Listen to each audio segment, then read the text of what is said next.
Critics have hit hard at President Mohammed's stance on progressive free secondary education, asking whether his free primary education is indeed free. Today, I would want to ask a simple question. Is primary education now fully funded? Is the free they said, and according to the definition where we looked at basic education as terminating with JHS, is it fully funded? Is everything about from class 1 to JHS3 free? Minister for Information and Media Relations, Mahama Yariga, will disagree, insisting primary education is free. In basic education, tuition is free. We have expanded access by constructing over 1,000 new schools, which has created. You mean for after 2012? Oh, starting from 2009. Starting from 2009. Okay. Is that okay? Starting from 2009. So in terms of infrastructure, it's there. We have increased the remuneration of teachers following the implementation of the SSS so that we can improve upon the motivation of teachers. We'll look at what the meaning of progressively free SHS is, its feasibility and matters arising. This is today's big story.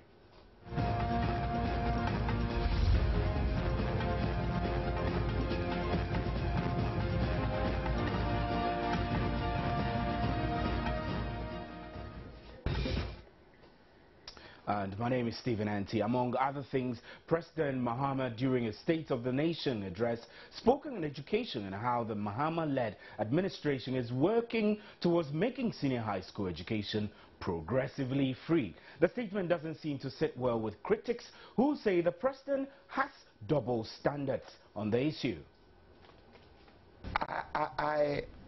For a moment, you know, the elders have a saying that I give you your stone.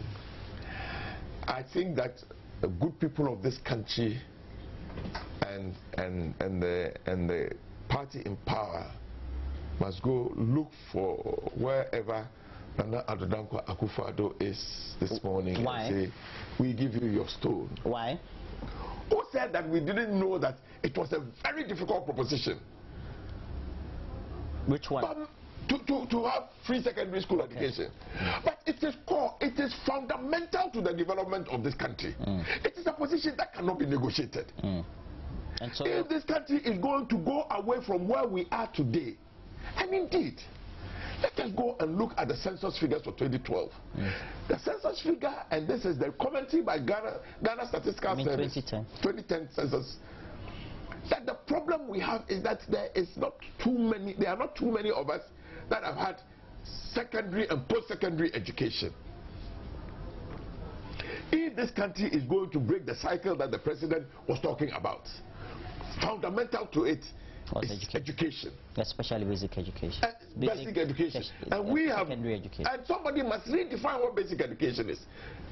Akufo-Addo was bold enough to say that basic education must include secondary education. Why do you leave 13 and 14-year-old chaps and they go around saying, I have finished school? What do they know? What do they have? Because they know nothing. You see, so your conclusion was that with the president... Let us put aside this argument that it is a constitutional requirement. I am positive that there are many other injunctions the Constitution puts on us that it will only take a bold leader to effect. Have a playback of one of President Mahama's free education campaign videos. Headmistress Matthew. Please senior high school na me de me bayabo. The patron no cry woman is say. You need enough classrooms, you need enough dormitories, you need enough teachers, you need enough science resources. To me patron. Into me Headmistress, but what kind of sad I mean you. Free senior high school I ever who the road TV so radio see. And they said you're okay, better than your my sweating yako. Ghana man, associate here, Asana idea fata. Or my Ghana ever die SHS free. While Brian near my among Machina Edimu. Paying 40. The summer had a pino, I know Ukraine. So only Valanda, better than what's me I do. I feel wait here. Waiting a yako to asre on my Ganama. Now you say at Tumoko. Someone Tumaba and Fama, His Excellency John Dramani Mahama, and then the NDC. Now on to a better Ghana agenda. There is a better Ghana agenda. Ebusua ACC dormitories, classroom blocks, dining halls, science resource centers, computer laboratories, and then you can come among Mumesia Etimu, Nabekwa Ghana. Very interesting. Now, a tweet from President Mahama's during the 2012 electioneering campaign read, "Free SHS is misplaced priority if free school pupils, basic school pupils pay fees." Let's make primary free first. So the question critics are asking is primary education free? Primary education is not funded. Today, I would want to ask a simple question. Is primary education now fully funded? Is the free they said, and according to the definition where we looked at basic education as terminating with JHS, is it fully funded? Is everything about from class 1 to JHS3 free? I think that we must learn to be consistent as leaders of our nation. I am happy. I mean, I am excited that my distant cousins who live in Akumesu in the Upper Manyakobo district will have opportunity to have free secondary school education. I want to say that between him and myself, the reason why we sit here today is that we had that singular opportunity. Okay. Education makes the man. Education makes the nation. I referred to what the 2010 statistics census and population census and the right up to it said. Okay, so essentially, all of us would want to see this, but when it becomes, we say it out of expediency. When it is only to put down somebody and tell the Ghanaian population that what they are saying is not possible. 1 year after, you come and say that we will do it with a tag, progressive. Now, speaking on the AM show this morning, Minister for Information and Media Relations, Mahama Yariga, explained primary education is free. Call that His Excellency the President was clear in his mind that yes, SS education, it is the Constitution that says that it should be progressively free, but the Constitution says progressively, and therefore, given the financial context of the economic situation of the country, we will still do it progressively free, but not the way that MPP was going about it, and create an impression that there was just one thing in education, which is to make SHS free. And we drew attention to the fact that, look, having SHS being free is not the only thing in education, really. I mean, the fundamental, which is basic education, needs to be dealt with properly. And even though we had experienced, a lot of expansion in terms of access at the basic level, because of partly capitation, school feeding, the construction of a lot of schools so that people can have access across the country.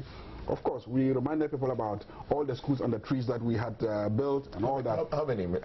Oh, I mean, you know that they were running into over 1,000. I mean, clearly. Well, we're now joined on the line by Vice President of Imani, Kofi Bento. Kofi, good evening and thanks for joining us here on today's big story. Good evening and thanks for having me. I know you may have heard a lot of the arguments that are being bandied around over whether free senior high school education is a priority or not, whether it comes from the NDC or the MPP. But before we begin, let's take a listen to what Mahama Yariga said in explaining what progressively free meant. Then we'll continue. That's the beginning of the 200 schools. Aren't you lagging behind in terms of the timetable for building those schools already? To some extent, you may say we are lagging behind because we had planned that these constructions will start last year. But you know that we'll have to go through procurement processes. Last year also, we had to agree on the designs then these days with the pressures on land, and especially because many of these schools are in the urban centers, you know, even in the rural parts, it will be the urban parts of the rural communities. So okay, land and access to land, especially sizable land where in future you can expand into bigger campuses, is a problem. And so we have to spend the year really sending teams from Ghana Education Service to all the 200 districts where the schools should be constructed. So there's a lot of background work that has to take place before you establish a school in a community. So you used the last year to do it. And that has been completed. And as we speak, the procurement. This year, how many schools are you going to build? The procurement for 50, you know, is ongoing. The procurement for 50 is ongoing. It's been advertised. People have put in their tenders, and so it's going through the procurement processes. And we are confident that by the March 3rd, the first batch will be awarded so that the president can go do the sword cutting. Okay. Well, Mahama Yaraga says procurement for 50 schools is ongoing. Mr. Bento, your views on all of this? The point of question I'm asking is free senior high school education, whether it is a progressive introduction or progressively free or totally free as offered by both the NDC and the MPP. Is this what we need as a country? The simple answer is no. What we need is good quality education. Education that is able to make our people capable of taking care of themselves, capable of competing anywhere in the world. That kind of education costs money. The issue therefore is who should pay for it. And when it comes to who should pay for it, parents are prepared to pay for quality education for their children. I know poor people who refuse to go to free schools. So people want more quality than they want free education. That is one. Secondly, we have done extensive work at Imani on the proposition of free education from when the NPP put it out. I can tell you, it is possible. We do have the resources in terms of men and whatever it takes to do it. But it is the kind of thing which does not happen quickly. It takes proper scheduling and implementation.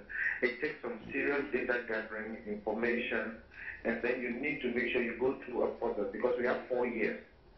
And you can't do it immediately. You have to translate into a certain situation where now everything is clear. Although it is possible, I have not seen any evidence on the part of this particular government that they are capable of doing it. But Kofi, what kind of evidence do you need to see? If you have worked on this thing the way I have, then you know that when people start talking, you can tell whether they've done the work, all right? Because if all of a sudden somebody tells you it's going to cost 71 million and they are going to take care of the day students, trust me, I have spent months doing this work. If you have done the work, that is not the way you go.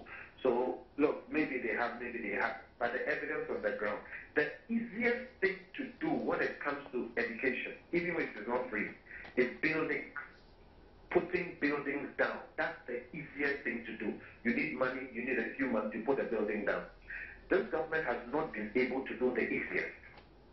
So if you talk about the other more complex things of, you know, paying for students, transportation, feeding, taking care of the bills that parents pay, school feeding is a problem today. I mean, very few things are being done well in the education sector as we speak. So even though people are paying now and the government has less of a burden, it is not doing a very good job. And you are going to add the extremely complex job of paying for every student. You have not convinced me that this government is capable of doing it. And today I was telling their policy person that, look, it is not about just saying it. You need to get down and do the real work and make sure that you have the data that you need. You schedule it out. You have a proper team to implement this thing. Everybody will like it if it is done and it is done well. But indeed, I can assure you that 2015 will come and we will not have free education.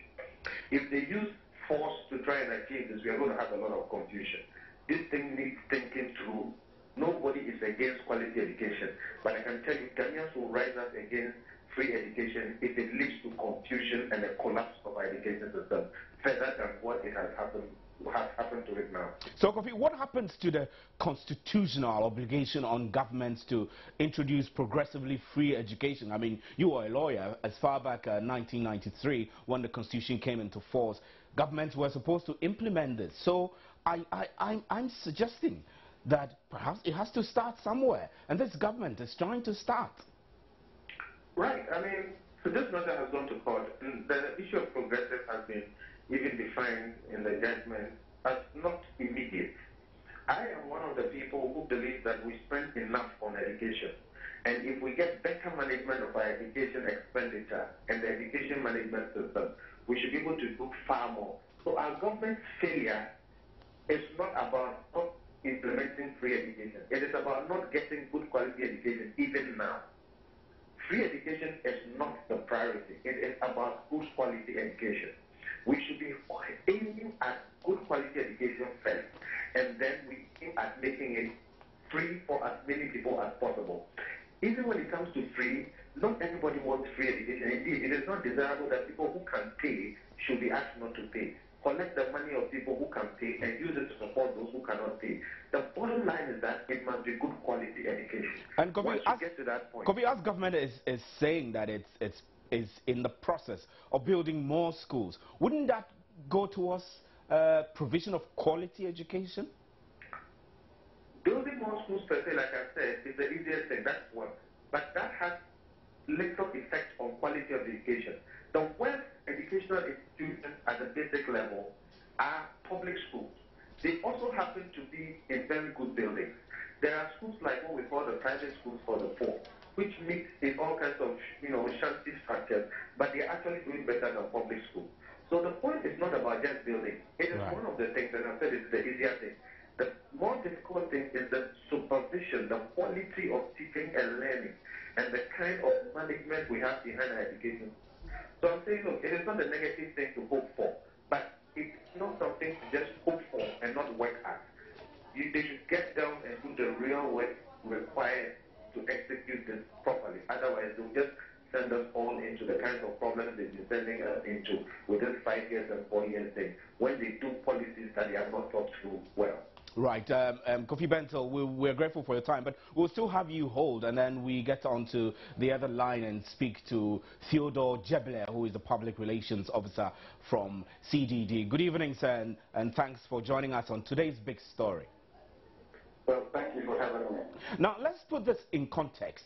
During the elections of 2012, Nana Akufo-Addo and the MPP touted free senior high school education as one of their strongest policies. It was like their trump card. Now, the NDC kicked against it in so many ways and went ahead to run campaign messages to suggest that we must do what is necessary before what's important. So now, a year on, here is the president of the NDC, the president who represented the NDC, coming in to say we are now ready, given, say, 2 years ahead, to start the implementation of free senior high school education. Do you see this as a double standard issue? Well, in this kind of context, we want to look first at the interest of the Ghanaian. What is good for Ghana? It's not about who introduced it, but it's about what is for Ghana. Let us say that the FCC introduced it, and many Ghanaians bought into that concept because they thought that it was possible and that it would address some of the issues they were facing, that they were facing with their education. So, going back a year after to say that after all, this policy is possible, it's a possible option for our country, means that, somehow the NDC government is beginning to, accept or consider to swallow its own way when the campaign against its impossibility. So the introduction of that new way is a progressive risk. It means nothing. Meaning the FDP government was not going to, bring it and block without first starting something. So it was going to be progressive anyway. But you're not pinpointing. You're not exactly saying expressly that this is a double standard issue. You're not able to say that clearly, right? Oh, it is. It is. No, but you see, the party students, they borrow from each other. They learn from each other. And especially, if you look at the economic constraints now that are facing the Ghanaians, I mean, and the fact that many people bought that concept, it looks to me now that it's more like propagandist, right? No policy. But never mind, Ghanaians still go for it. If one, as long as it will alleviate the educational problem in this country, they'll still go for it. Right. So now my question is, I mean, you representing CDD. What is your exact stance on this whole education debate? I mean, going for quality, going for free. Where should Ghana as a country be positioning itself? Civil society groups like Emmanuel thinks that quality is key and free is not the way to get quality. You know, this whole thing about 4 years, 5 years, it has no way. We think that it is high time that Ghanaians came together, that the stakeholders came together and fought their way forward, so that it will be, you know, it will be a decision that all the major stakeholders are taking about the educational policy of Ghana. You probably should not leave it to a particular political party or a ruling government, because then they situate it in the context that, you know, will privilege them. So it is critical that we all come together and map a strategy and look at the best way to handle this thing once and for all. And what should be the strategy, Mr. Jebler? You were saying that we should all come together and map out a strategy. What should be the strategy? The strategy is to, you know, first of all, find out what is good for us. And you can only find out what is good for us by comparison of what happens in Ghana to other nations. How are others making it? How are they progressing in this matter? How are they collecting ideas from the different sectors of society? Is it just the fact that because you are in government, you have the sole right to determine how the country's policy educational policy should be, even though you probably are not experts in the field? Is that what should be? Or you want to bring together all the best ways that the country has? So you think you debate the proposal and map out the clear way forward. That's how I think we should. That's how it should be, and that should be the way forward. Right. Thank you. So that we can separate this from past manifestos and past tweets and activities, and what the parties think is possible and what is not possible. Right, thank you very much. Theodore Jebler is Public Relations Officer for the CDD. Now, Member of Parliament for Ayawaso West Wogon, Emmanuel Ejako, said they were called nation wreckers when they proposed the free high school education during the campaign. When this matter came up, we were told in our face that it was not possible. Indeed, His Excellency the President, addressing students in Cape Coast University, alluded to the fact that Kenya and Botswana and Uganda tried it, and it collapsed the educational system. And that was the same thing the nation wreckers, quote unquote, wanted to visit on this country. Within a year, what has changed? The thing they talked about is that they wanted quality and something. Quality before free. And that their problem was with access. Access has the definition of access has two components. There is a geographical component and then there's a financial component. Okay. Which you disagree with? Oh no, I am defining what access is. There is necessarily a geographical component to access, and then there is a financial component to access. So when you talk about access, probably what they are talking about was that there was a constraint of geography. Okay, there was not enough secondary schools, and all of us agree. But His Excellency the President has told us that they are going to start, indeed, on the 3rd of March, he's going to cut the sword for first secondary school. Cutting the sword does not solve the problem. So is His Excellency the President saying that within 1 year they would resolve the problem of the geographical access? I think at this stage it is very important for us not to relapse into a position of which party said what, because if we do that, then we would be denying ourselves as a country an opportunity to take advantage of an important policy pronouncement and measure, and to spend enough time really looking at the implementation issues.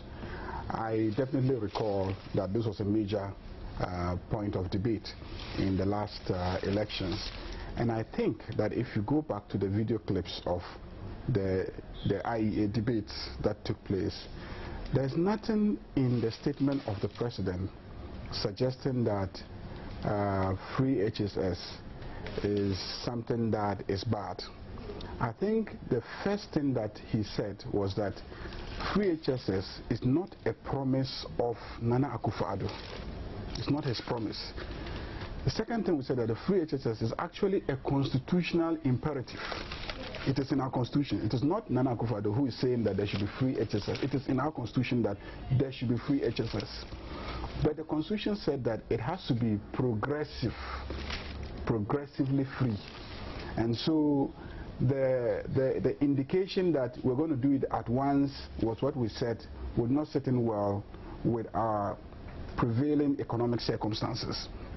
But the program to progressively make it free is something that we're looking at. And indeed, I was Deputy Minister for Education at that time, and I argued strongly that I thought that even Nana Akufo-Addo got it all wrong, because at that time, tuition at all levels in SS was free. Tuition was free. The monies that parents paid were for other things: uniforms during classes, uniforms after classes, sports dues, some dormitory charges, some entertainment charges, some ICT charges, all sort of charges, parent-teacher association contributions. It is those charges that made up what was referred to as school fees. So you were saying but the reality was that tuition itself has always been free in this country. Right, I still have Kofi Bentil, Imani Vice President, on the line. Kofi, I mean, hearing from the representatives of these various political parties, NDC, MPP, it appears there being too much tinkering on education in general. At one time it's 3 years in a high school, another time it's 4 years, another time there is a promise of free senior high school, another time the free high school is not good, the other party condemns it and now takes it on. What do you think should be the way forward in all of this to structure a sound educational system for our country? Actually, that was my final thought. Look, education is so important. It's crucial to the person, to the society, and to the nation at large. To that extent, therefore, it's going to be a very political issue. But the responsibility is on our politicians to give political education as much as possible. There is too much political talking around education, too little thinking, strategizing, and proper implementation. And I think our politicians are all doing a bad job in the whole education thing. They are experimenting with the lives of our youth. As I speak, we've lost a full generation. And those who turn out do not come through our public school system. I think both NDC and NDC ought to keep quiet about education as much as possible, do more thinking and more education, and stop making this a heated political issue. All of a sudden, I don't know what the president is going to say. He could have avoided this and continued to work on it. Yes. So I really wish that we'll talk less about education, sit down, think more, and implement more, because that's to do with this nation's future. Thank you very much. Kofi Bentil, we're grateful for your time. Kofi Bentil is Vice President of Imani. My name is Stephen Enti, and that's where we wrap on today's big story. Up next is Joy News Interactive with Pretty Gladys Oredu.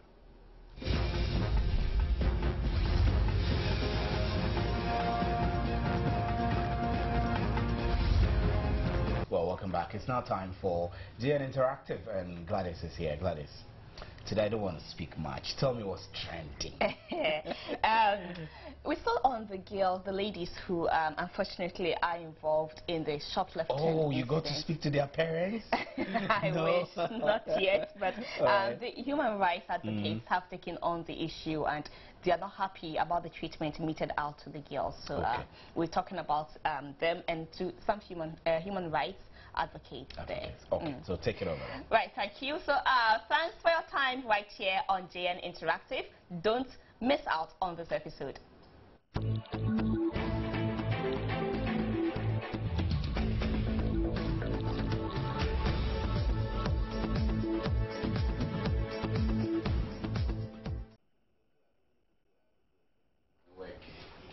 You can be part of our discussion right here via our social media platforms, facebook.com/joynewsontv. You could also send us a tweet to twitter.com/joynewsontv, and the handles are @joynewsontv and #JNInteractiveGH. Email us via joynewsim@multitvworld.com, and let's get the conversation running right here on Joy News. But it appears discussions on this issue will not end today. Well, we have had so many people condemning the treatment meted out to the ladies who went shoplifting at the mall. The latest is that the ladies are considering suing the company, Mr. Price, for manhandling them. On the AM show this morning, Member of Parliament for Ayawaso-Wogon constituency, Emmanuel said the act was barbaric. Didn't know this until yesterday when my attention was drawn to the fact that 3 young ladies who were purported to be students at the University of Ghana, Legon, had gone to a shop in Accra Mall, Mr. Price precisely, and had stolen some underclothes, and that they were made to crawl.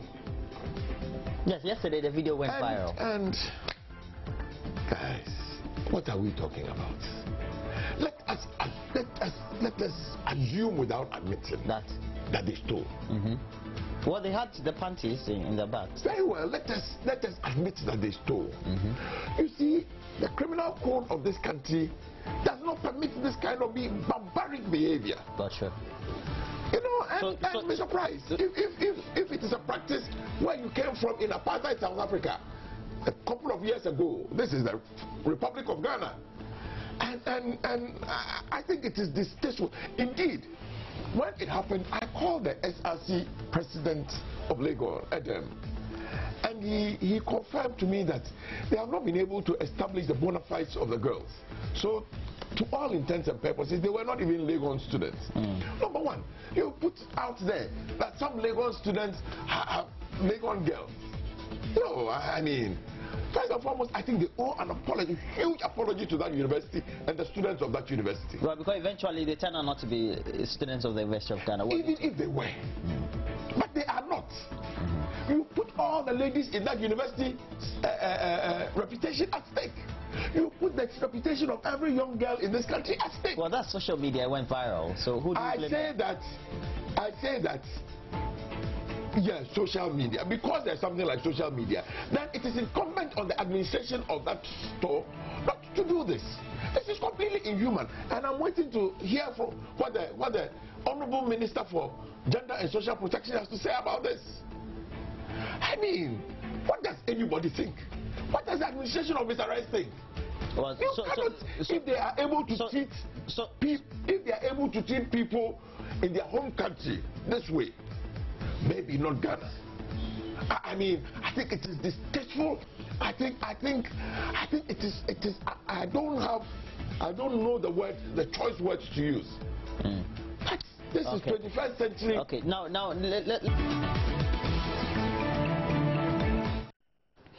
Well, Minister for Information and Media Relations, Mahama Yariga, was also not happy about the treatment meted out to the ladies. In this day and age in our country, and especially at a place like the shopping mall, which is really a center where the whole world converges. Tourists come there, you know, all sort of people converge there, and it is not a place where you present a spectacle like that of Ghana, and I think that that was wrong. I also think the Interior Ministry should look at it, because it has to do with the level of professionalism displayed by a private security company which is licensed by the Interior Ministry to provide security services. There are issues also about the management of the shopping mall. So far as I'm concerned, I think that essentially what happened was a security issue. The management of the shopping mall, or even the owners of the specific shop, may have reported a theft or detected a theft, but the private security company should know the minimum standards expected of them when they exercise their functions. So clearly an affront to the human rights of the young girls? No, it was a clear violation of their rights, and I think that the security company should be taking remedial measures by now. I think that the human rights groups that are available can, and legal aid should be willing to provide legal services to these young ladies if they want to vindicate their rights. I'm also told that they may actually not be students of University of Ghana, and if they are not students of the University of Ghana, it is important for the University of Ghana to issue some statement clarifying this.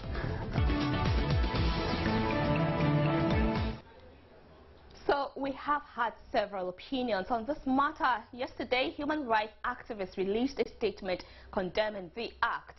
The video, which became popularized by social media sites and blogs shortly after the incident, shows a scene of the three suspects slowly crawling while a crowd of people follows, heckling the girls, calling them thieves, and documenting this scene on numerous cameras on phones. Some videos uploaded to YouTube have since been removed, replaced with a notice saying, "This video has been removed as a violation of YouTube's policy prohibiting content designed to harass, bully, or threaten." Let me take your comments on WhatsApp and jump onto the phone lines where we would get to talk to a few human rights and seek their opinion on the issue. So let's quickly, okay, so Anamalia says ESLA should rather take legal actions against CAF and stop them defending criminals. I'm disappointed in her. Well, we'll be talking to ESLA and be asking her exactly. Shani says those thieves should rather be dealt with. Okay, that's coming from Shani Tafik. Agamolga says, I really support Mahama Esla Owusu. Oh, okay, sorry.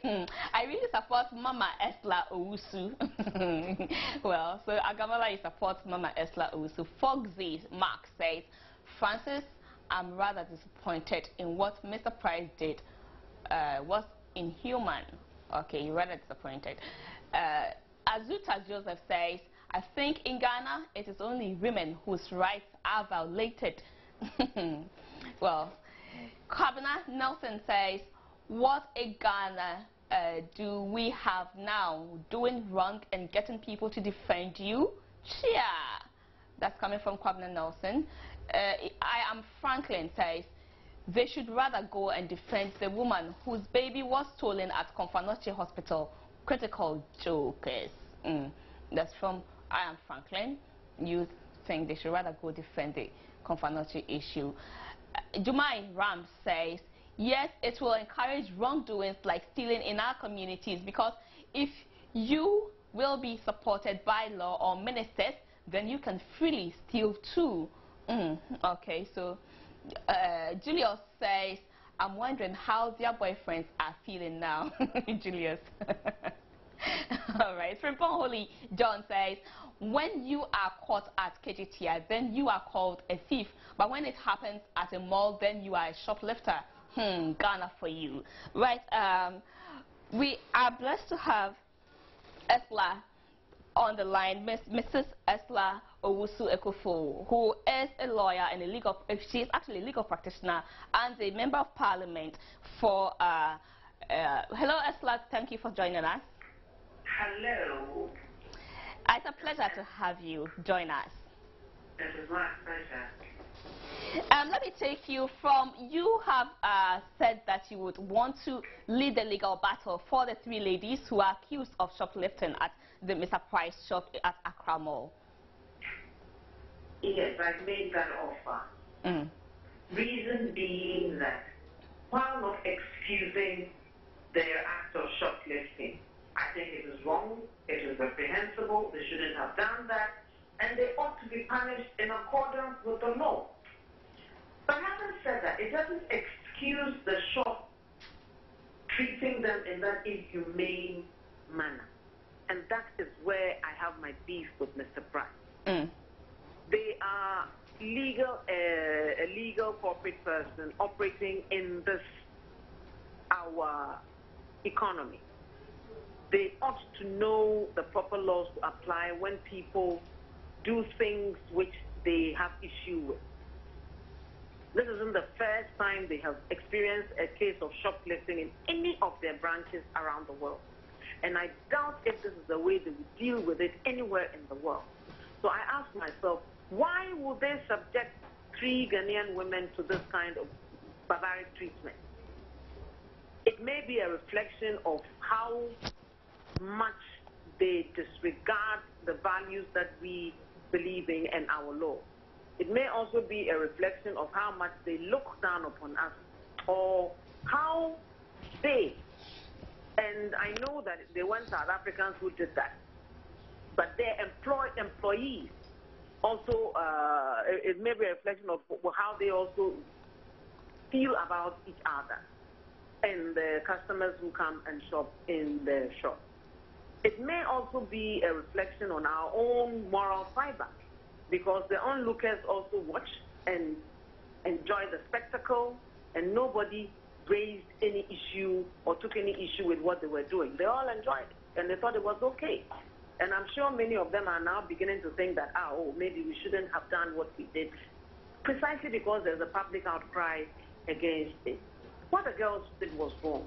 If you are caught stealing, we have rules to deal with people who exhibit such deviant conduct. And we ought to make our laws work. So, if Mr. Price feels so strongly about shoplifters, they know what they have to do. Report them to the police, hand them over to the police, which is what is done anywhere else in the world. Either they take the goods from you, reprimand you, ban you from ever stepping foot in their shop, and hand you over to the police, or do any of, or decide to overlook it. But I have never heard of anyone being subjected to this kind of ordeal anywhere in the world who's been, where people have been caught shoplifting. Why is it okay for them to treat people in this country this way? Is it because Ghanaians think so lowly of themselves? I think not. And if we do not make our laws work, today it is 3 young girls, tomorrow it could be you, and it may be worse. Viewing that against the backdrop of another young lady who was caught stealing on campus, who was stripped naked and sexually assaulted by the male, and the actions that the university authorities took after this matter became public, I think even without waiting for some legal action to be brought against them, Mr. Price itself can take action to punish its employees who did that. The operators of Accra Mall, one of our former shopping destinations, should also take action against this event which took place in their premises, because it is putting all the shops in the mall in a very bad light. If they don't do anything, it means they condone this kind of behavior. Who wants their family member to shop in an environment where they may be subjected to this kind of barbaric treatment? I would encourage any child of mine, of anyone I know, to ever step foot in an Accra Mall if they could be subjected to that. And for all you know, it is not all the 3 ladies who were actually shoplifting. Maybe 1 was, or 2 were. And yet, because the 3 of them were working together, they have all been tarred with the same brush. If it were your sister, how would you feel? Well, let me chip in this one. The photo I saw had all 3 bags, 3 of them, their bags opened with the stolen items in it. The alleged stolen items in the bags. Okay. I haven't seen that. I see, but somebody is also trying to find out. On our Facebook, we posted the topic there, and we've had contributions from a number of people who all seem to have a problem with the human rights advocates who are advocating for the women, the ladies, that they shouldn't have gone through that treatment, but nobody seemed to be condemning the act of shoplifting. Oh, we have all condemned the act of shoplifting. Everywhere I have spoken, I start off by condemning that act and saying that they ought not to have done what they did, and that the law should take its course with regard to the act of stealing. We have all done that. Maybe they weren't listening. Some are also asking. I've gone ahead to say that whatever motivated them to do that, I mean, you have to live within your means. You don't dress flashily because everyone else is dressing that way. If you can't afford it, you cut your clothes, your coat according to your clothes, and live within your means. So nobody is excusing their act of shoplifting, but we're saying that even if they have offended the law, and we all agree that they have, there are procedures for dealing with that infraction of the law. And it is not this trial by ordeal or this cruel, inhuman, degrading treatment meted out to them, which is the solution to that problem. It isn't. So by seeking to exercise retribution over these girls, the operators of Mr. Price's shop have also infringed upon their human rights. And that is what we're speaking up against. Okay, I have a comment here which I quickly would want to read to you and get your reaction. It's coming from one viewer, Mubarak Sumaila, who says, "This is what happens when we lose our trust in the system. All of a sudden, we are not seeing anything wrong with what the girls did, but rather accusing the woman. Interestingly, these are the same issues Esla defends. Someone just lost the baby at Konfanoti Teaching Hospital, and I ask, where is Esla and the so-called ministry?" I mean, what I fail to understand the correlation between the two. We have been speaking up against rape abuses for decades. This isn't the first time we've spoken up against it. So does it mean that because you do not speak about one, you are forever barred from speaking about any? I am waiting for the results of whatever investigations they're conducting in there. If it were my baby, I'd be very, very upset. And I have gone around the country educating women on reproductive health and rights. They are completely unrelated issues. The loss of the baby is a criminal offense. And if proven, the hospital authorities should be dealt with. We're talking about the human rights abuse in this particular case. The loss of a child is not a human rights abuse. So let us not confuse oranges and bananas. They're two different scenarios. Both things ought to be condemned. Is it okay to speak up about the baby and forget about the rights abuse in these children, in these girls? Is it okay to turn a blind eye to the lady who was stripped naked in Lagos? Why would speaking up against one excuse speaking up against the other? If it is wrong, it is wrong, and it ought to be condemned, no matter where it takes place, who it happens to, and who speaks up against it.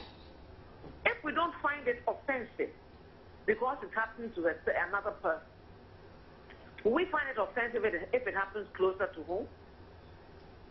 That, in my view, would be double standard, and I don't subscribe to that at all. Thank you so much, Mrs. Esla Owusu-Ekofo, for talking to us, sharing your opinion on this matter. We have been talking to the Member of Parliament for Ablekuma, who has been sharing with us why she has offered the legal aid for the three ladies involved in shoplifting at Mr. Price at the Accra Shopping Mall. Let me quickly take a few comments on Facebook and catch a breather shortly. So, as usual, you have been sharing your thoughts with us. Suraj Milano Shaibu says, at Jojo, which doctors were beaten?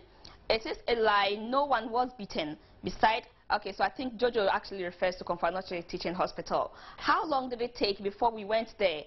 For a whole week, the so-called police did nothing.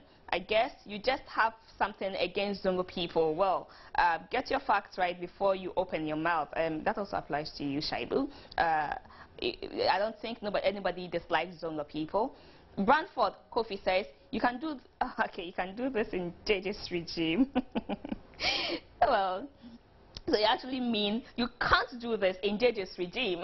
Tell us what would have happened to you then. O'Neill Lucas says we are in a country with a rule of law and we have institutions that handle issues of that sort. So why take the law into their own hands? Bernard Alote says people they remand, they want help. Go help them, finish them at cases. Okay, to me those girls should have been given lashes and beatings. Who sent them there? Chia. Okay, Jeffrey Opare says, Chia, after stealing two, you have the mandate to go for legal team. Like, seriously, they are psychopaths. Jalal says, they are not ashamed of themselves. A refo. And somebody is actually offering the number to, well, you want the girls to WhatsApp you. You have business for them, huh?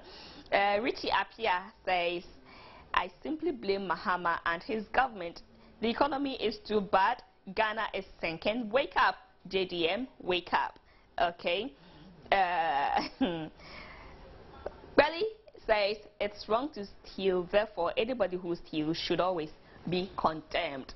Let me quickly get back on the phone line and talk to Kofi Kapito. He is the Executive Director of Consumer Rights Advocate, and he also has a few thoughts on the shoplifting issue and the treatment meted out to them. Okay, so whilst I try to get Kofi Kapito online, let me continue with your Facebook messages. Marvelous Mensa says they should go and look for the lost baby at CAT. Agamoga Spetty says, do you know Mr. Price has condemned the way they treated the girls? So why insulting lawyers? I don't understand some people at all. Flora Adobia Boatin says, if we are going to have human rights in our country, then we are doomed. More thieves and armed robbery in Ghana. Douglas answer thieves.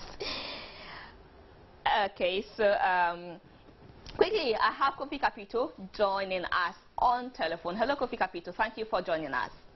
Good evening, Mother. Right. So, what's your issue with what the girls were taken through? First, let me say I don't condone anybody from stealing from anybody. But in this situation, I think no human being should be treated the way the girls were treated. Even murderers cannot be treated that way. Yes, if it comes to light that they stole, there's a proper way of actually handing them to the proper authorities. After I saw the video, I made a trip to the Accra Mall, did a lot of investigation. By what I was told, it kind of looked like the girls had not even, stepped out of the store. So how do you determine that they were still in the goods? If they were still in the store and they hadn't been out of the store, you cannot conclude that they were there to steal. Well, this is a case that has to go to court. And honestly, by my investigation, I think the security company was a little bit overboard. Guess what happened? Mr. Price has a contract with is it G4 or GS4, the security company.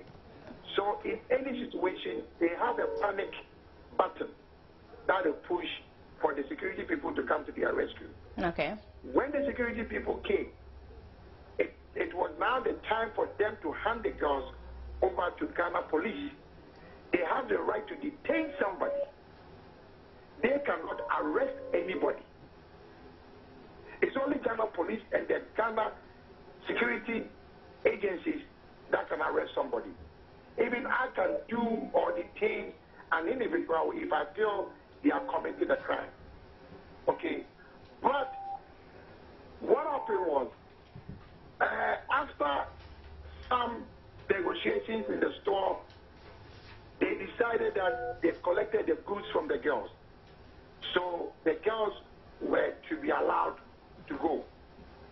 I think by what I'm being told, it was the security company or the security men who were in the store that made the girls go through that humiliation that they went through. I went to the security company this afternoon. I met one of their directors, and he promised me that they are doing their own internal investigation to see whether their men were at fault or not. I will follow this case because, like I said, no human being. And this whole idea that, you see, this is the problem of us in Ghana. We always allow people to come and live with us, typical Ghanaian hospitality, that they take for granted. There's no way that we can do this in anybody's country. Well, Kofi, let me quickly chip in this one. You some time ago announced that somebody had stolen your very expensive dogs. Which dogs were those? What kind of dogs were they? If you had caught a thief, what would you have done to him or her? Who? Me? Yeah. If I have caught a thief, you mean the person who stole my dogs? Exactly. Yeah, but I mean, I am not a law enforcer. The police, like I said, the only person that can do that is Ghana Police or any other security agency that is authorized by the Constitution of Ghana. Not a private security. Like I said, the private security has the right to detain anybody and then turn them into Ghana Police. Do you know what is interesting about this whole thing? No. The girls were not even turning into the police. So what was the decision for humiliating the girl? Well, the problem with this big multinational company should have actually fitted their premises with what is called a sensor detector. Yeah. Well, the moment you walk through the door, it will come. But as long as the ladies were in the store, they were still in the shop. Ladies still have the right not to be harassed by anybody. All right, Kofi, thank you so much for sharing your thoughts with us. We do appreciate that, and we hope that the law will take its course. Whoever is wrong here ought to be brought before the law. Let me just take one more Facebook comment and we wrap up for the day. So some people are harsh writing. Esla also should lead a legal action to look for the missing baby at CAT and stop defending criminals. Right, this one says, Chia, where were those human rights activists when the woman who gave birth at Okomfano Teaching Hospital got lost mysteriously? Well, that's the sound that's added. Well, so thank you so much for contributing to this, and we definitely will keep you posted as to how events unravel on this particular topic. I'm here. Well, stories to expect on News at 8. Bronga-Hafo Regional Security Council sends a fact-finding team to Dokochina barely a week after a Joy News report on an illegal mining site there.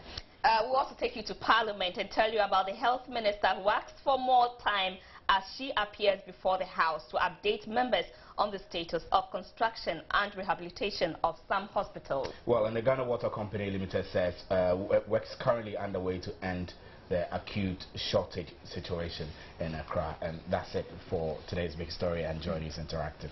My name is Stephen Anti. My name is Gladys Osei Oredu. We are always grateful for your time. Grateful for your time.